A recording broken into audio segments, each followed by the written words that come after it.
Selle aasta 3-päevane Ehali suvekool toimus Võrumaal legendaarses Kurgjärve spordibaasis. Tänavune suvekool tõi kokku ligi 280 osalejat, mis on sündmuse uus osalejate rekord. 3 päeva jooksul jagus ühiseid tegevusi, sportlikke mõõduvõtmisi, töötubasid ning mõnusat suvist koosolemist. Selle aasta läbiv teema oli Olümpia 1980, mis viis osalejad ajas tagasi olümpiamängude meeleollu. Esimesel päeval tervitas osalejaid vihmane ilm, suvekool avati piduliku lippude heiskamise ja avakõnedega. Avatseremoonial tunnustati ka möödunud aasta silmapaistvaid töötajaid. Ehali tänukirjad anti inimestele, kes on oma töö pühendumuse ja pikaajalise panusega teistele eeskujuks olnud. Esimene õhtu lõppes meeleoluka ühislaulmisega, kus kõlasid kõigile teada-tuntud laulud. Teisel päeval telgialal olid erinevad ettevõtted ja teenusepakkujaid, kes tutvustasid oma tegevust ja tooteid. Uurisime ka meie, milliseid ettevõtteid nad esindavad ning mida põnevat oli neil suvekooli osalejatele pakkuda. Mina esitan sellist ettevõttet nagu Imagewear ja meie toodame tööriideid erinevates valdkondades, ehitus, meditsiin, toitlustus, hotellid ja täna siis EHL suvepäevadega seoses siis oleme oma uue teenindusvaldkonna tööriietega väljas siin. Kangas on hästi mugav, veniv, õhukene, et mudelid on kõik arvestades nii-öelda hooldekodu töötajate tööspetsiifikat on siis vastavalt sellele välja töötatud.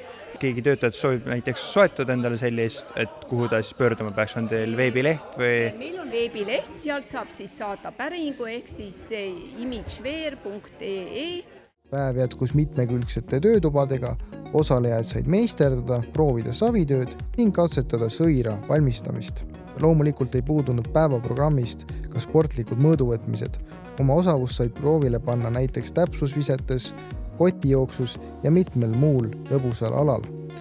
Olümpiateemalise päeva õhtusse kuulusid ka osalevad asutuste ettevalmistatud võimlemiskavad. 1,5 minuti pikkustes kavades ühendati loovus, meeskonnatöö ja sportlikkus, pakkudes publikule lõbusaid etteasteid. Teise päeva lõppedes meeleolukas õhtune programm, millele pani võimsa punkti kõigi üllatunud ilutulestik.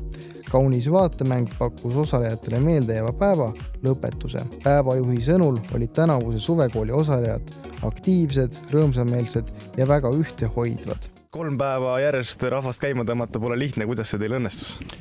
Ega see esimene kord ei ole, ega see esimene pidu ei ole. Selles kohas siin on, ma arvan, tehtud sellise suuri kokkutulekuid vähemalt 25-30. Ja kui siin oli pidusid päris palju, et kuidas sa nad lõpuks magama said, sest eestlane on tuntud, et algus ei saa käima ja pärast ei saa pidama. Ma arvan, selles mõttes oli väga erandlik seltskond, nad läksid korraga käima.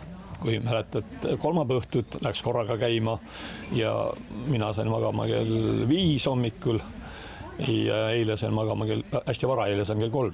Nii et tuleks järgmine aasta uuesti korraldada? Kui mind kutsutakse, aitan ikka. Tänavuse suvekooli korraldas Värska Südamekodu. Rääkisime ka korraldajatega sellest, mida tähendab ligi 280 osalejaga suur sündmuse ettevalmistamine ja läbiviimine. Teie kui korraldaja, mis teile kõige rohkem meelde jäi või siuke positiivsem üllatus oli? Kõige rohkem mind üllatas see nii suur osavõtt, nii kõigist nendest olümpiamängudest kui üleüldse kõik trotsisid seda ilma esimesel päeval ja olid kohe nõus tulema ja see meeletu rahvas tansub põrandalgi, mis ei tahtnud kuidagi vaibuda, see on ääretult positiivne äge. Kui peaksite järgmisele korraldajale, kes seda teeb, andma ühe nipi, siis mis see oleks? Positiivsus, sest kui alguses tundub, et sul seal tunneli lõpus kuskil kaugel ei ole valgust, siis see valgus on olemas. Otsi lihtsalt lülit ülesse. Ja kui sa saaksid Ehalit kiita näiteks 2 lausega, kuidas seda teeksid? Ägedat seltskonda, seda meeletult toetavat seltskonda. Seda seltskonda, kes tegelikult ei kohku mitte millegi eest. Seda mitte kuskil mujal ei ole kui Ehalis. Uurisime ka osalejatelt, millise emotsioonide ja mõtetega nad Kurgjärvelt koduteele asuvad ning millised hetked jäid neile kõige enam meelde. Kuidas suvekool on meeldinud seni? No väga tore üritus. Vaatamata ilmale on siin väga tore olnud. mis kõige rohkem meelde on jäänud?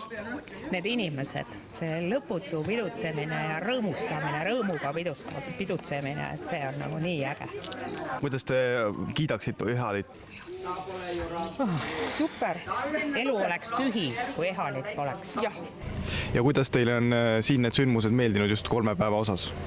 No väga meeldinud, et alati on siia tore tulla, hästi organiseeritud.